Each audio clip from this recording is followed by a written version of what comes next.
अस्सलाम वालेकुम दोस्तों, चस्का कुकिंग आपके लिए आज बनाएगा पेशावर की अल मशहूर रेसिपी दम पुख्त। आपको ये रेसिपी अगर अच्छी लगे तो लाइक कीजिएगा, शेयर कीजिएगा और कमेंट भी जरूर कीजिएगा। हमने इसके लिए लिया है 2.5 किलो गोश्त, जिसमें ये 2 अदद नलियां भी हमने ली हैं, जिसके छिछड़े समेत लिए है, क्योंकि ये जब हम इसको पकाएंगे तो छिछड़ा जो है इसको बहुत हेल्प करेगा ना जलने के लिए, क्योंकि इसमें पानी बिल्कुल थोड़ी मिकदार में शामिल करेंगे। वैसे तो इसमें शामिल नहीं होता, लेकिन थोड़ा सा हम इसलिए शामिल करेंगे ताकि ये देगची में ना लगे। इसके लिए कोई खास इंग्रेडिएंट्स नहीं है। नमक है जो हम इसको पहले से लगा देंगे ताकि ये अपना पानी खुद छोड़े और उसी पानी में पके। टाइम बचाने के लिए हम प्रेशर कुकर का इस्तेमाल करने लगे हैं। वैसे ये 2.5 से 3 घंटे के लिए बिल्कुल लो फ्लेम पे, यानी इस तरह कह लें 10% फ्लेम पे ये पकेगी। दम पुख्त का मतलब ही यही है कि ये दम पे पकेगी। सबसे पहले हम इसमें डालेंगे ये तकरीबन 1 टेबल स्पून से थोड़ा सा कम नमक हस्बे ज़रूरत।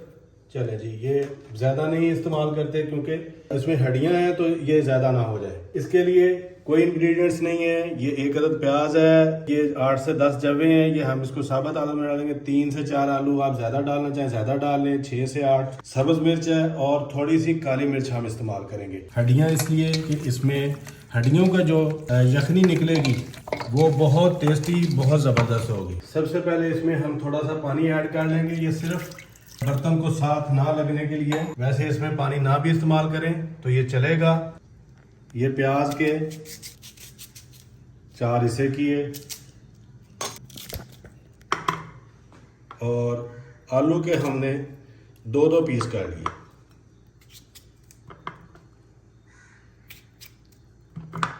चलो जी, सबसे पहले हमने चर्बी की तय लगाई है, उसके बाद हम ये हमने खोल के लगाया है। आप चाहें तो इसको ना खोलें, उसकी वजह यह है कि इसको ज़्यादा से ज़्यादा इसके अंदर से रोगन निकल आए।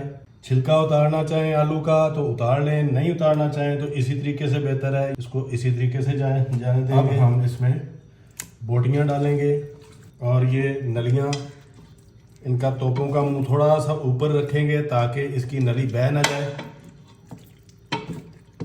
ये इस तरीके से अब हम इसकी साइडों पे इस तरीके से भर देंगे। इस तरह साबुत नली पूरी की पूरी बाहर आ जाती है। चले जी, ये हड्डियाँ हैं, इसका रस जो निकलेगा वो काबिल दीद होगा। ये थोड़ी सी ब्लैक पेपर पाउडर है, इसको हमने छिड़क दिया है।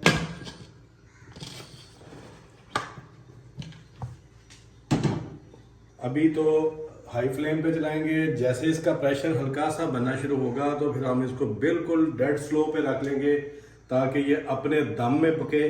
और इसको ज़्यादा हीट नहीं चाहिए क्योंकि इसके अंदर पानी की मिकदार इतनी नहीं है कि आप इसको ज़्यादा हीट पे चलाएं तो वो सारा जल सकता है। लिहाजा आपने अगर इंजॉय करना है तो इसको लो फ्लेम पे चलाएं, दम पे चलाएं ताकि ये दम पुख्त आपका रेडी हो जाए। ये देखिए जी, प्रेशर स्टार्ट हो गया। अब ये देखें, इसको बिल्कुल लो फ्लेम पे हम ले जाएंगे, बिल्कुल ही लो फ्लेम। ये आहिस्ता आहिस्ता अब ये बिल्कुल हल्का हल्का हिलना शुरू हो जाएगा। 10 मिनट पहले हमने इसको रखा था और मज़ीद हम ज़्यादा से ज़्यादा 35 से 40 मिनट देंगे इस फ्लेम पे, क्योंकि अगर आप हंडिया में रखें तो उसको आपने आटा लगा के उसको बंद करना ताकि उसका प्रेशर बने। इसका भी वही मकसद है। 35 से 40 मिनट के बाद मिलते हैं। जी नाज़रीन, मुझे कभी उम्मीद है कि ये बिल्कुल बेहतरीन रेडी हो गया होगा। हमने आग बंद कर दी है, इसका प्रेशर उठा दिया है। बिस्मिल्लाहिर्रहमानिर्रहीम। ये देखें जी नली, ये हमने अभी इसका मुंह ऊपर की तरफ रखा हुआ था तो ये देखें इस हद तक बाहर आ गई है। बड़े ही प्यार से अलहदा करेंगे नली को, उसके बाद बाकी चीज़ें डाल के फिर इसको निकालेंगे।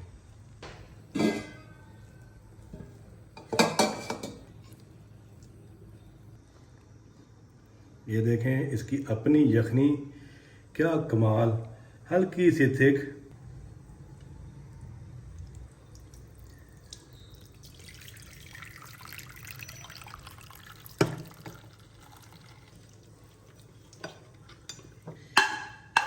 साथ चिपकी हुई थी इसलिए इसका जो है सारा निकला।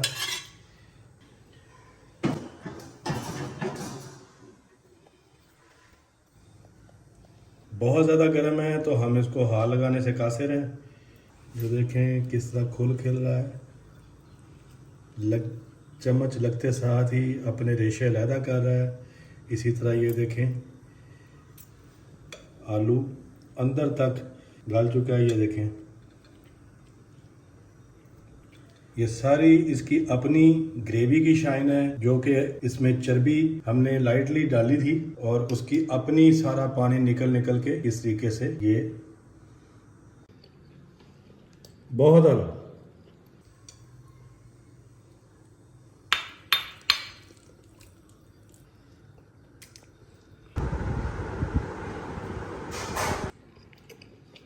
बहुत आला, बिल्कुल टेंडर, जबरदस्त। ट्राई जरूर कीजिएगा। नई रेसिपी के साथ दोबारा हाजिर होंगे, तब तक के लिए इजाजत दीजिए। अल्लाह हाफिज, अल्लाह निगहबान।